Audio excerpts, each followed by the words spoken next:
Hey, this is Sky. Welcome to my YouTube channel. So we're all familiar with the occasional mass shootings. They happen in schools and workplaces.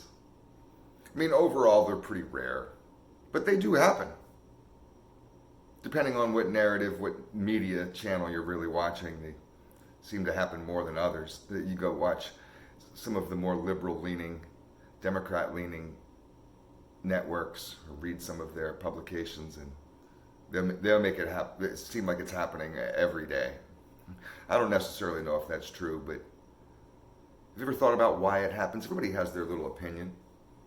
Some people say gun control. Some people say that we need more mental health available to people. Some people say it's lack of family values. Some people say it's lack of, religion, whatever. None of that really addresses the problem, in my opinion. The problem, in my opinion, is people need to learn how to be more respectful to others in society. Sure, there may be elements of mental health problems with some of these kids, but people aren't destined to go on rampages. It's not written in the cards that they have to, at some point in their lives, grab a gun and go shoot up their school or their workplace. You ever thought about why that shit happens? Nobody cares. Just pick one of your little issues. Oh, they didn't have a father, that's what it is.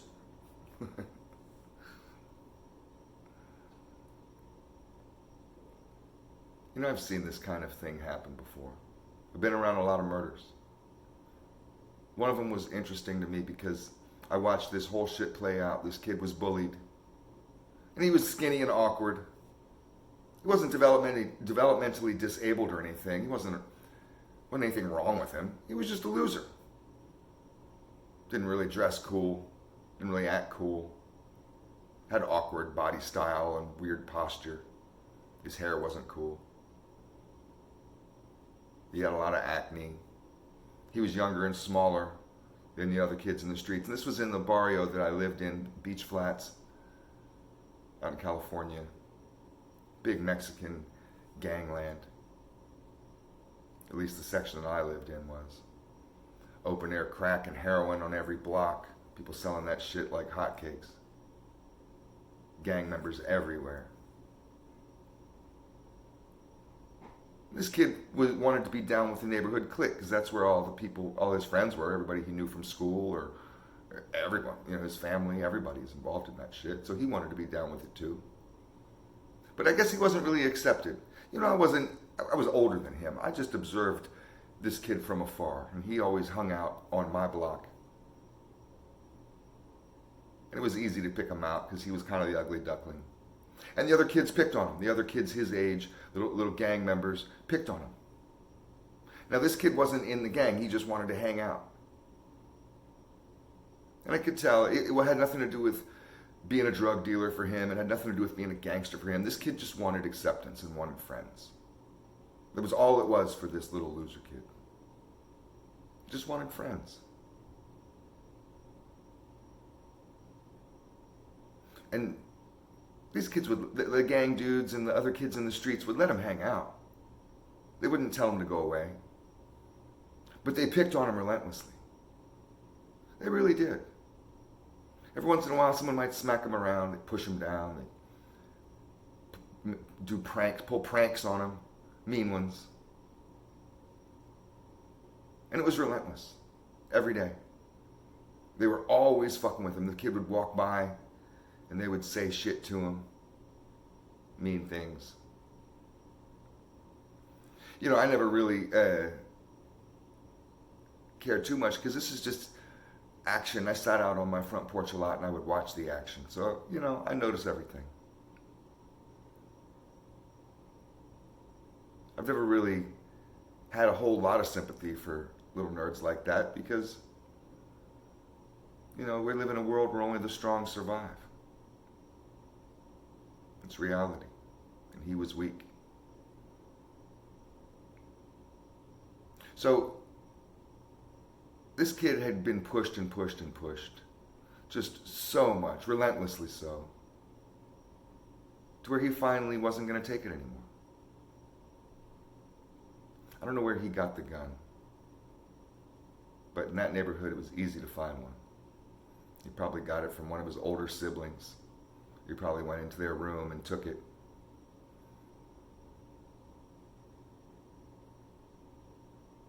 He could have got it on the street, who knew? Who knows? But he got one. And he found 3 of the kids that were some of the main culprits for picking on him. A lot of people did. A lot of people picked on him. But there was 3 boys slightly older than him. At least they looked older. They were bigger. But he was a particularly small kid. So who knows? But he found them in the community garden, which was right next to my apartment building. My apartment building was right next to the community garden. I look out my window and see the garden. And he found 3 of the kids in the garden. There's benches. There's a little path that goes through the garden. It goes over to the next block. You could walk that path from my block to the next block. And there's a bench or 2 benches in the middle of the path, in the middle of the garden. And there's 3 kids hanging out there smoking a joint, just minding their own business. It was a slow day in the neighborhood. A lot of these kids spent a lot of time selling crack. It's like a job, full-time job for them. But these kids weren't. These kids, maybe they sold crack at other points during their night or day, but this was just a slow time in the neighborhood. Sometimes it was slow. Wasn't a lot of customers, wasn't a lot of people around, not a lot of cops, just not a lot of action. Good time to go smoke a joint in the garden. Well, here comes that little loser kid. And he looked determined. I could see it. He was on a mission. He comes stomping down that path, walking really determined, looking forward, looking just a lot more angry than he normally did. And I'd seen him angry before. It was relentless how they picked on him. And he walked right up to the 3 kids and shot each one of them, shot them all. The last one he shot in the back as he was trying to run away. This kid mowed him down. He got his revenge. He killed them all. Murdered all 3 of them. They eventually, and he ran off, but they busted the kid. The kid went to prison. He's probably on steroids, jacked up. He's probably still in there. This was a long time ago. He's probably still in the joint. He's probably in San Quentin. If he didn't get the death penalty, who knows? But people got mad. People blamed everything that you can blame. Blame society. Blame the schools. Blame his parents. But nobody blamed the kids for teasing them. Nobody blamed the neighborhood bullies. Nobody asked the question of, well, what the fuck did you think was going to happen? What did you think this kid was going to do eventually? You pushed him into a corner. What do you think happens when you push an animal? Even a small dog. You corner a chihuahua, that little motherfucker will lash out at you, bite you. But what did you think was going to happen? And that was my opinion. I felt really sorry for the kid. Everybody else felt sorry for the 3 that got shot. I didn't really feel sorry for them because they got what was coming to them. What do you think people would do when you push them to a point where they have no other recourse? Or at least that's the way they feel in their head. Sure, there's external factors, and people should have more conflict resolution skills. They should have better communication skills. They should feel more confident in themselves than to go and murder somebody just because they got picked on, whether it be at work or at school or in this case in the neighborhood. But the reality of it is that there's a lot of stupid people out there. Reality of society is there's a lot of weirdos and crazy people out there. There's always going to be. I don't care how many social workers you hire. I don't care how many laws you pass. I don't care what you do. There's always going to be people out there that are fragile, that are having a bad day, that can't take one more fucking jab. That's it. And then they explode. You know, you learn this in certain areas of life. Say, for example, in prison. In prison, everybody's having a bad day. In prison, you've got to learn conflict resolution skills. In prison, you have to learn how to navigate on the front side of it. Conflict resolution skills implies that you're going to be able to be smart enough and rational enough and humble enough to say you're sorry or to have a conversation with somebody instead of fight with them. But you have to be able to have the forethought of your own actions and say, okay, if I do this, then that happens. Because everybody in here is in a bad fucking mood. Everybody in here could snap like that. And they'll be stabbing you over nothing. Over absolutely nothing. Because all it took was one more thing and these motherfuckers break. Happens all the time in the joint.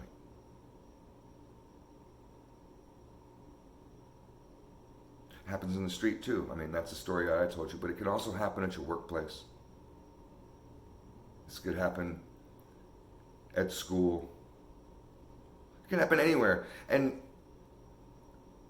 my whole point with this is that if we ourselves spent more time with that forethought of other people are going through a hard time, other people have a struggle as well, other people's struggle might be worse than ours, other people might be having a way worse day than we are, and we were conscious of that and courteous and respectful to others, with at the very least with the intent of showing a little bit of love, so you don't break somebody, you don't break the straw, put that final straw that broke the camel's back.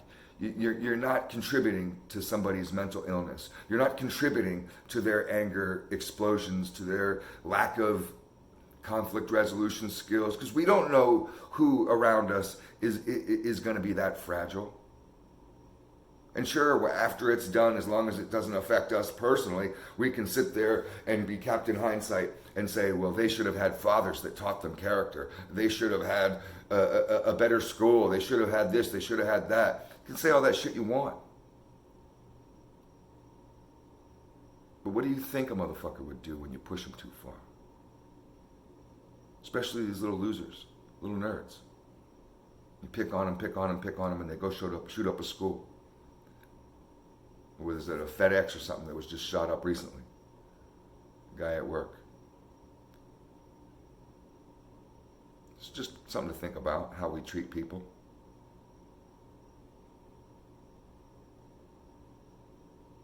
Thanks for watching.